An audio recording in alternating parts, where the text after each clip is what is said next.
What's up, everybody? It's Stephen A. Williams with Making Money with Stephen A. Williams here on YouTube. And in today's video, we're going to talk about understanding the CTAC. What is the CTAC? The cost to acquire a customer. If you've watched Shark Tank, they'll see if they would like the product, like they would listen to the person, hear them, and then they would say, do you have any sales? And when they'll be like, yeah, I had 5 million in sales. And then they'll say, okay, how much was the profit on that? And what they're doing, they're not just asking those questions because they're just, want to ask them, obviously. They're asking them because what they're about to do is they're about to do what I'm about to share with you. And this is how you will know if a business can even survive, is that the next question that they will ask is, how much does it cost you to acquire a customer? Now, with this new social media age, people think that when they're doing certain things for free, that it is not costing them. And that's what confuses people when they're watching Shark Tank and someone says, well, we went viral and we got all of these, we made these sales. And they're like, that's well and good, but there's a problem with that. And I'm gonna kind of go over that with you in this video. So please subscribe to the channel.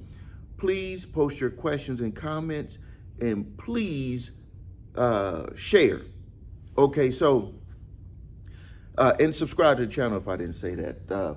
So here's the thing. You have your business, you got your product or service, you're trying to do certain things to try to bring in business, and you're finding that you're really not making any money. Like, one of the worst things that could happen to a business, and this was actually on one of the recent Shark Tanks episodes, is that a business was making $3 million in sales over a 1-year period of time, and they had zero profit. And the reason why, and I'm gonna go over it with you here, and I'm also gonna give you some solutions on fixing it, because I actually ran into this with one of my businesses, is that I'm gonna give you some solution on fixing it, but this could actually show someone, this is how an investor could look at your opportunity, and you're making a lot of sales, and they'll be like, I'm not gonna invest in that, because they see that the business is not going to survive. The business is like, in essence, if you can imagine this, the business is doing this. The business is taking money and just like bringing it in and then giving it to somebody else. Like, the business itself is not making money to keep. So maybe it could be more defined on how much profit the business has. So let's walk through what you're probably going through with your business. I know what I go through with my businesses, and I made a short list here. But first, understanding the CTAC, cost to acquire a customer. So for this example, we're gonna say that you have a product. So you have a product, but it doesn't matter, it could be a service too. So if you have a product, like if we want to just say what you wake up for every day in the morning for your business is that you're going to sell that product, and the way that you're going to bring in customers is going to be one of two ways. Either you're going to spend money to advertise. I'm going to change my color here. Either you're going to spend money to advertise your business, and that costs money to make sales, or you're gonna advertise using your time. And this is what a lot of people are doing right now, thinking they're gonna go viral and all of that type of stuff. Not to say that that's not something that you should utilize, because social media and the different platforms, absolutely, people can get to know, like, and trust you on there. That's why I make these videos, because there's a lot of fake stuff out there, and you need to really kind of you need to have a little bit more specialty about your product or service. And one way that you can do it is by making videos so people will know that you know what you're talking about. And that's why I make these types of videos. So they advertise with using their time. So now, something that I want to make clear to people. See, this one here, if you're spending $100 a day you know I'm spending $100 a day, and you know that if you make a sale and how much money you make back on your sale. So if you're selling your product or service for $100, you're going to be in trouble unless you have some things that I'm going to talk about later. So let's just say you advertise $100 a day, you make one sale. Now, obviously, I'm just doing this for the example, but really a lot of businesses fall into this situation. And even if you sell it for $500, I'm going to still go into things that will show you that your business could still not make it unless you take some of the solutions that I talk about. So $100 a day, your sales are $100, you already know that you're in trouble, but you can still make your business work if you do some of the solutions that I'm going to talk about later. Now, one of the things that people, huge misconception, is that when they advertise on like making videos like what I'm doing here on YouTube, they do social media posts, all of that stuff, that they don't count that as money. That's a huge problem. When you are doing this stuff, you need to say that that is money, because at some point you're going to want to make sure that you're monetizing your time, because what is the number one reason why you're probably trying to either leave your job or to expand your business is because you're not making enough money for your time.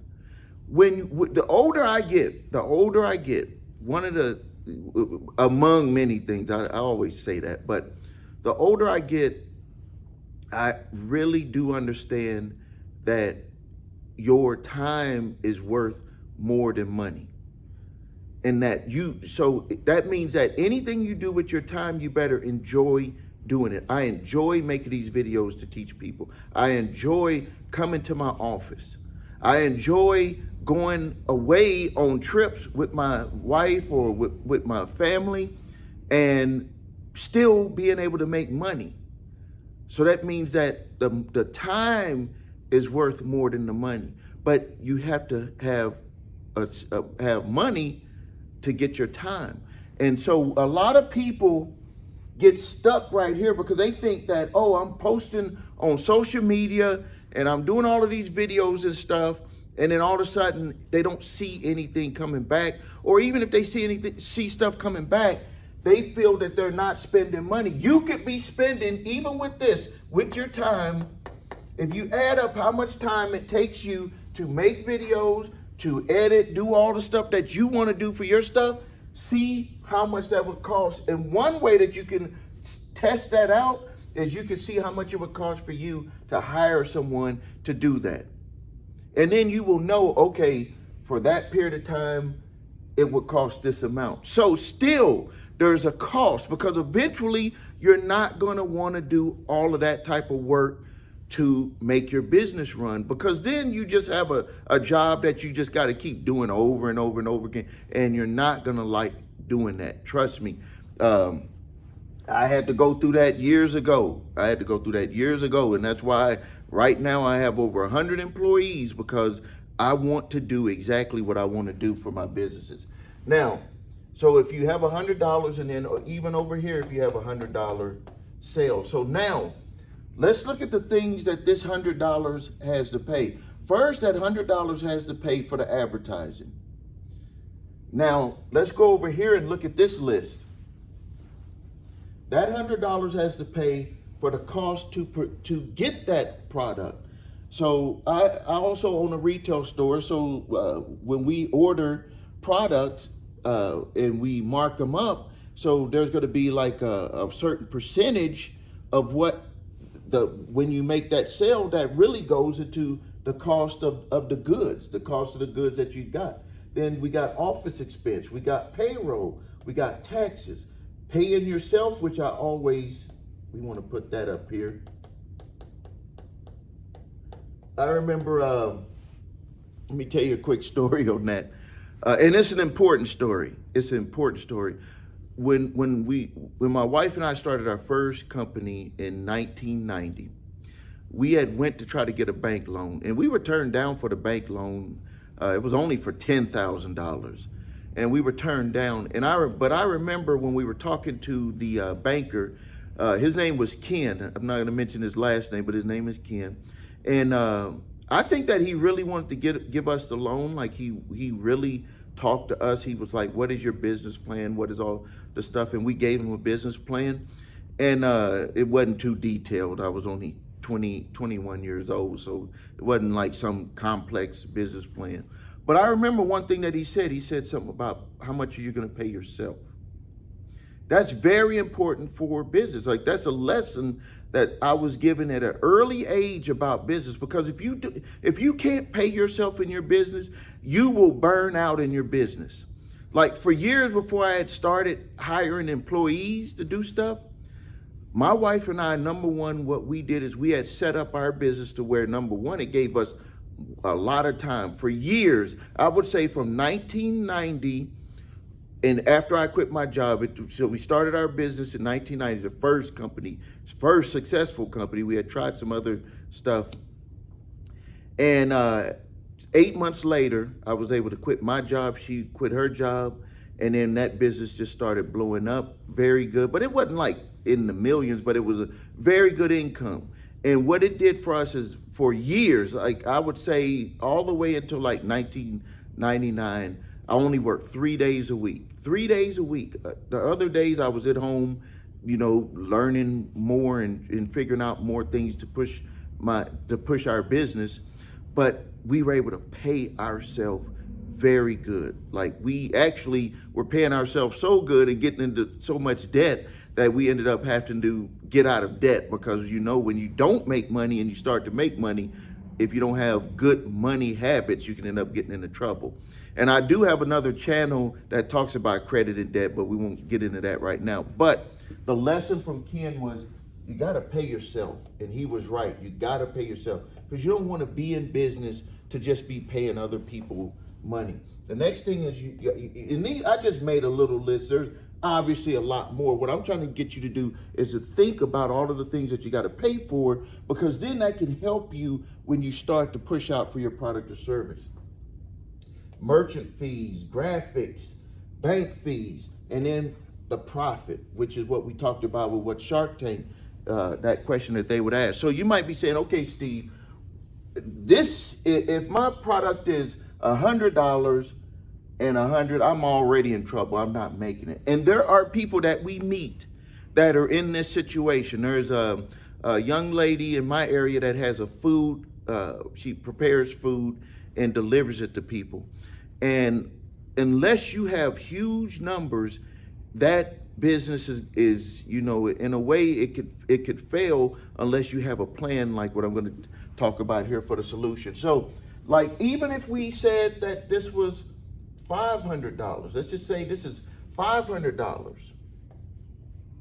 You might be saying, well, then maybe I could still make it and pay all of this stuff and have profit. Like when you look at that, you'd be like, I got a 4-to-1 profit margin on what it costs me. Well, really on the advertising per day.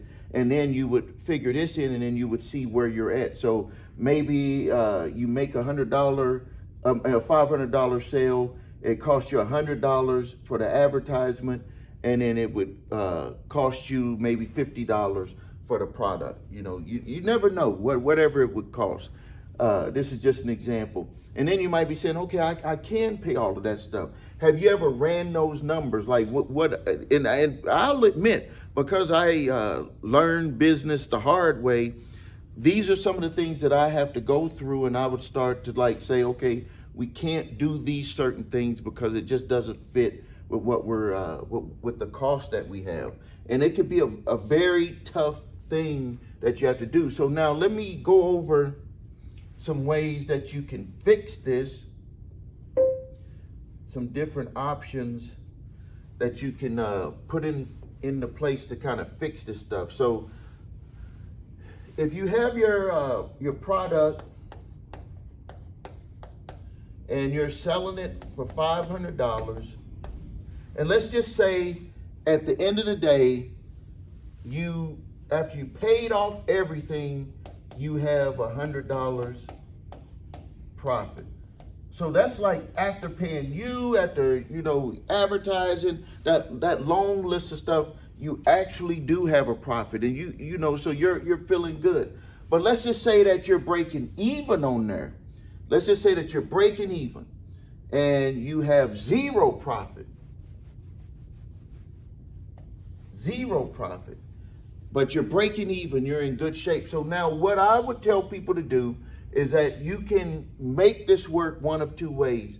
And I see a lot of businesses falling off on this, but this is, if you pay attention to what corporations are doing, you will see that this is the way that you should line up your business. And definitely this is something that I look at putting into place for my business. I have it in place, and if it's not in place in a certain business that I have, I look at ways to put this in place. So you have your product. So what I would want you to do is to look at your customers, and then I want you to look at different either products or services that you can introduce to them. With my company, what I do is, one of my companies has a service. What I do is I put a list of different services that I could offer the customers who bought my initial service from that business. And then something that I also did, well, first let's talk about this. I put additional services in here, and some of they range from, I think, $29. Yeah, $29 all the way to $2,000. So what that did is, let's just say for my example, with that client that I had, with that client, they bought something for $500. I broke even, was able to pay myself some money, but then I'm looking at maximizing the dollar value of that client. And this is what corporations do. And so what I did is I introduced other things that I knew those customers would be interested in. And actually, some of them are services, some of them are products. The services are on the higher level, and they're willing to pay us because they got to know us for the service that we offered them at the other level. So they're willing to pay more because they're like, hey, you know what you're doing. And then I also have products that are in between that right there. And then so some of the ideas that you could have is you could introduce certain products or services. You can introduce certain products that are reoccurring. This is that's like a game changer also. People will pay reoccurring things. A lot of the corporations, what they'll do is they'll say, okay, it might cost us $500 to get a customer, but we're going to have that reoccurring, and that's how we're going to make that money back. So they'll be thinking like this. They're like, this is how they're thinking. They're like, it cost us $500 to get that customer. And then they're looking at it this way. They're like, it cost us $500. They're like, this is minus. But then they're saying like, okay, we got, let's just say it's $25 a month. So what they're trying to do is they're going to see where that $25 a month is going to break even. And then they're going to do things in between to see how to maximize that customer value. And companies do it in various different ways. Verizon, I recently had to get another business line added for one of my companies. And this is exactly what Verizon did. They, instead of the phone just coming in the mail, guess what they did? They sent a rep to my house to activate my phone. And I told the rep, hey, I really don't have time for this. We were about to eat dinner, actually, my wife and I. But I asked her, I said, why are they doing this? And she said, straight up, they're trying to get us to sell more stuff to you. So they're trying to, number one, raise that ticket value, but number two, they automatically have that monthly reoccurring that's gonna come up. So this is their base. Their base is what they sold me and what's gonna be reoccurring. That's their base of the money that they're gonna make. It's gonna always cost them something to get that customer. Now for me, did it really cost them anything? Because they paid this years ago. I've been a customer of Verizon for more than 20 years. So they may have paid $500 to get me as a customer, but now I have over 18 lines, business lines with Verizon. So they're making good money on a monthly basis.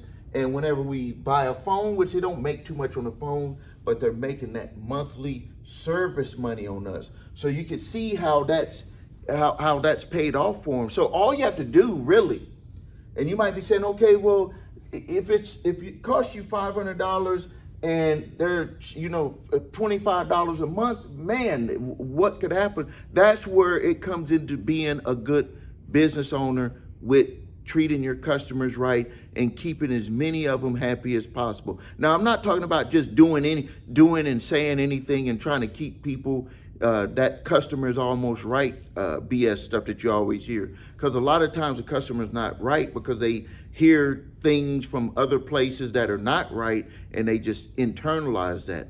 That's how you can have reviews where one person gave a 5-star and one person gave a 1-star. So what is the difference between that if it's the same place? So what I'm talking about is you, for your company, you put together a plan and you stick to it and you give customers good customer service, great customer service. And you will see that these numbers will pay off for you over time, because if you're the company that'll do great customer service, you will see, just like Verizon, and I won't say that they gave great customer service, but it has been very reliable. That's what we look for, cell phone. And so you're gonna keep that company, you're gonna stay with that company regardless of what it is. And when I had talked about that young lady with the food business, where she prepares food, she has her niche on preparing healthy food and then delivering it. What she would have to do is she would still have to understand, this is how much it costs for me to acquire a customer. And then I'm gonna need to maintain customers and I'm not saying hers was $500, but I'm saying that regardless of what business you are and regardless of how much it costs, there's gonna be a cost. And for you to make money, to be profitable, to pay all of your expenses, you're gonna have to put together a plan on either reselling to the same customers to bring up that average sale ticket value, or that customer value like Verizon did to me, or you're gonna have to introduce different products or services to raise that customer value. All right, I invite your questions and comments for this video. If you want to get a consultation where your business seems stuck and you want to get some answers, there's a link below this video. I guarantee that I will open up your mind on possibilities for number one, building your business, and number two, getting you unstuck. I can help you with those. I have a very good mind for doing that. And there's a link below also for my 5-day challenge course, where I will show you exactly how you can generate more leads and sales the way that I do it for all of my businesses, a guaranteed way if you follow the recipe. Thank you for your time. This is Stephen A. Williams with Making Money with Stephen A. Williams.